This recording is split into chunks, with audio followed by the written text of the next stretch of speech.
problème.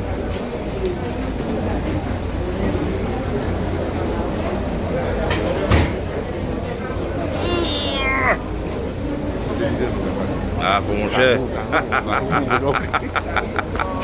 On les fait.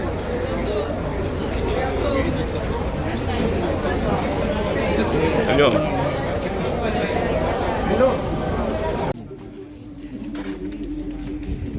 Christ est mon chef, ma lumière et mon sauveur, je ne crains rien. Il est mon rempart et mon ferme soutien, de qui pourrais-je avoir peur? Même si la tempête, s'affrange au plus fort de l'orage, si mon cœur est troublé,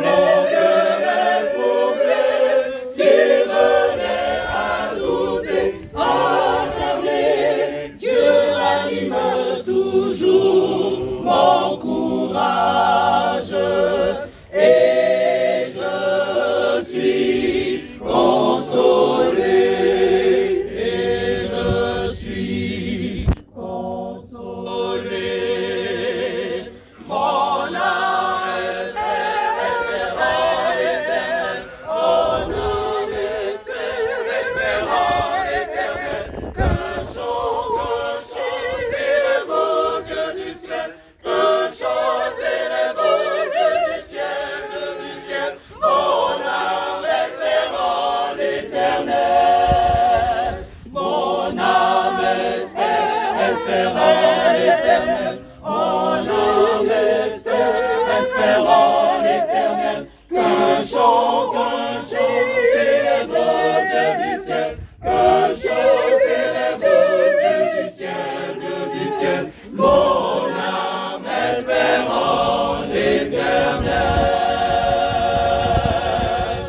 Amen.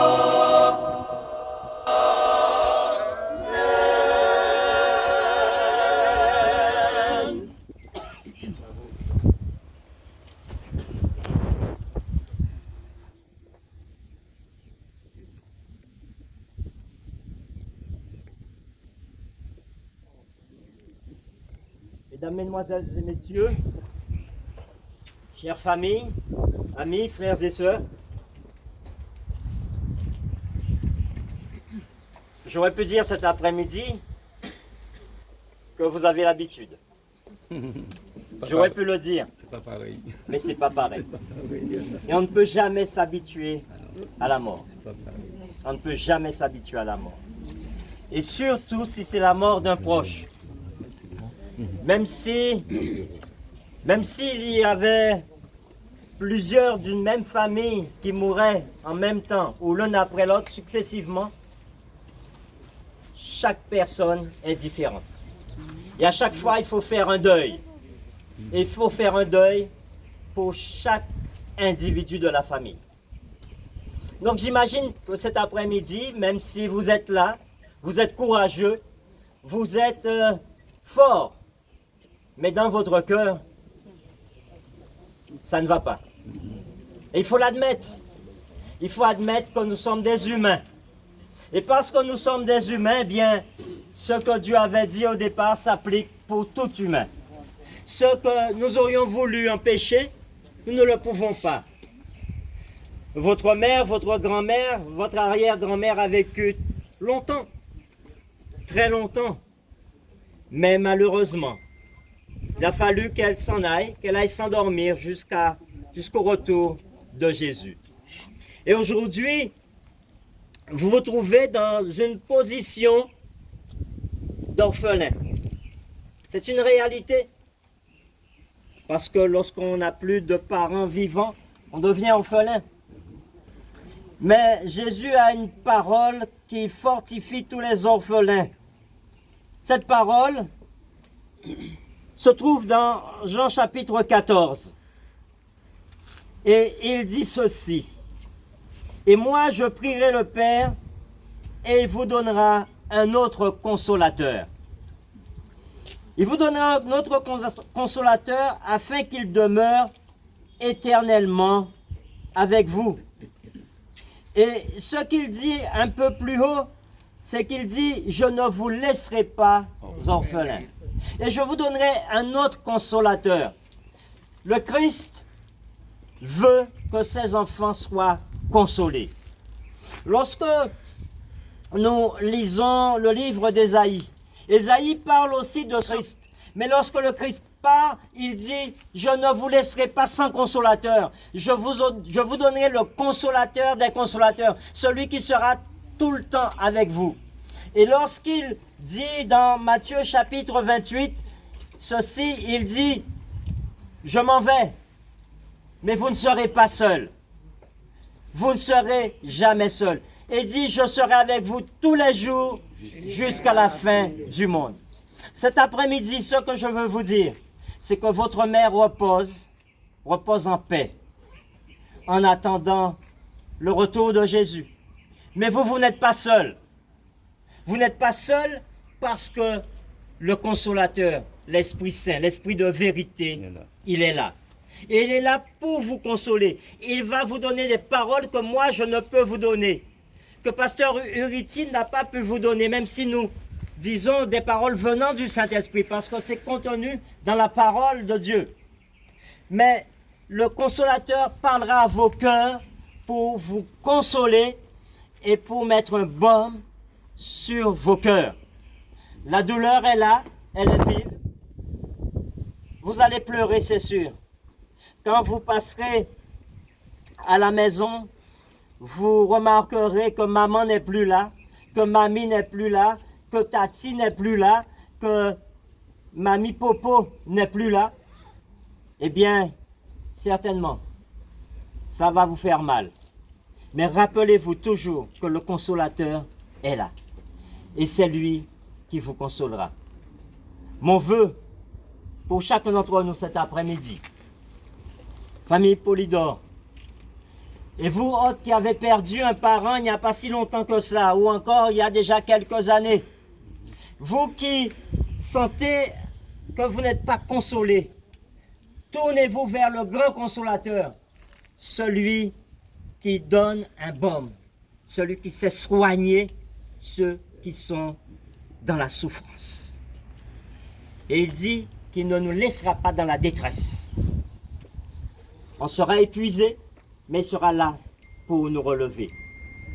Alors ce que je souhaite, c'est que nous puissions saisir cette promesse du consolateur qui vient maintenant, pas demain, pas dans un moment, mais qui vient maintenant vous apporter la consolation. Saisissez cette promesse pour vous maintenant, et Dieu marchera avec vous, et vous dirigera, et vous protégera dans sa volonté. Qu'il en soit ainsi pour chacun d'entre nous. Amen.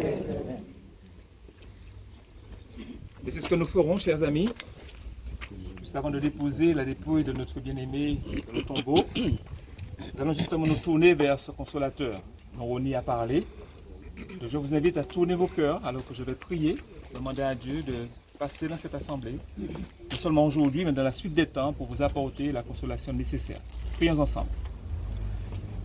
Éternel, notre Dieu, notre Père, toi le Dieu de toute consolation, toi le Dieu de toute compassion, toi qui un jour, devant la mort de ton ami Lazare, pleura Jésus.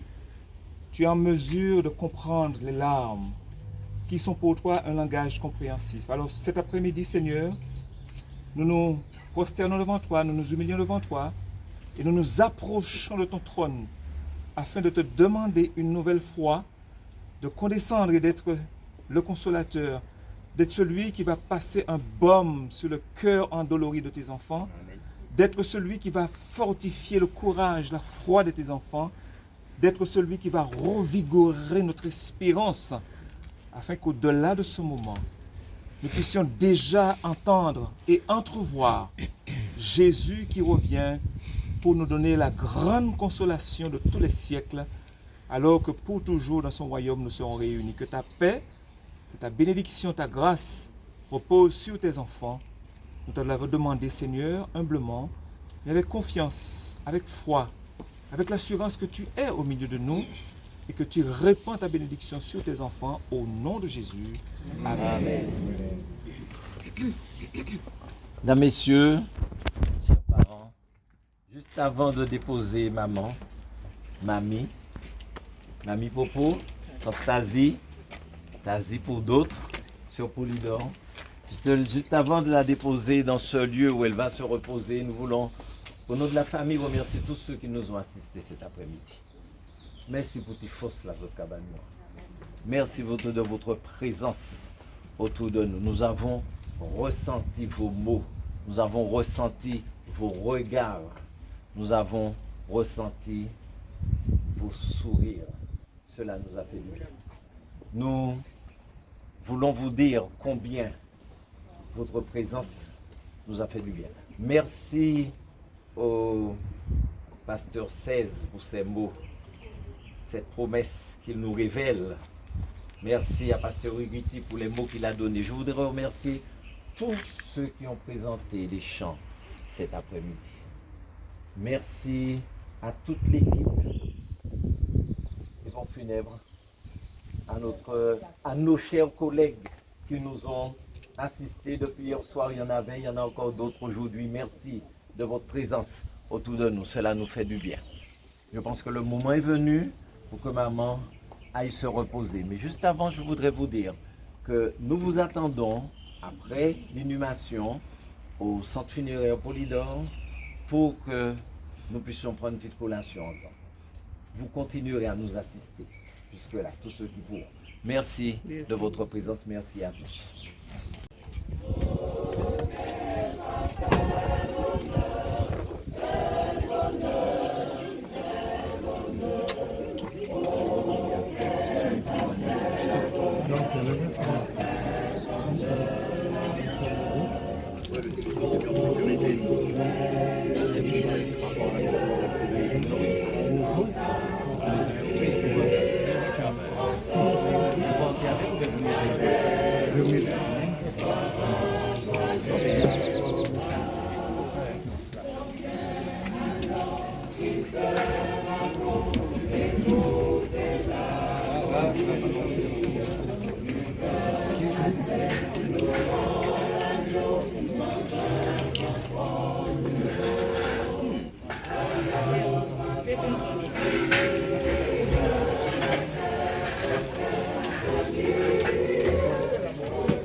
Je laisse les autres.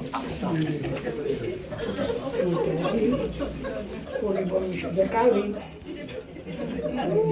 Marcel, pour André Marichel, pour les bonnes.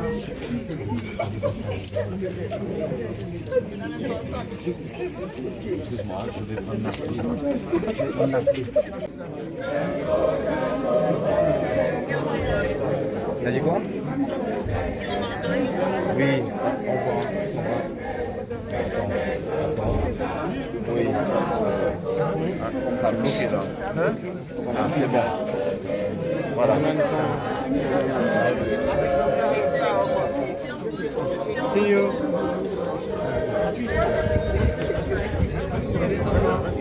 Non,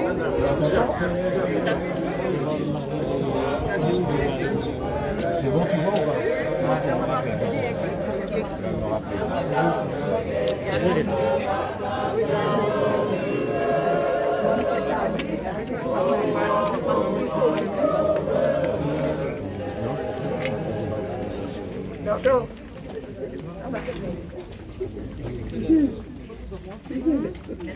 Ouais, désolé, j'ai pas réussi à gérer la pause et tout. Non, ils ont tout enlevé. Non, non, mais pas des fleurs, non.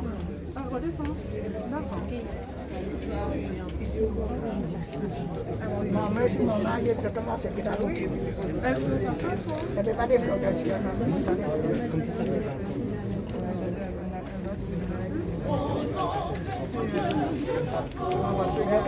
Il m'avait guidé dans le ciel.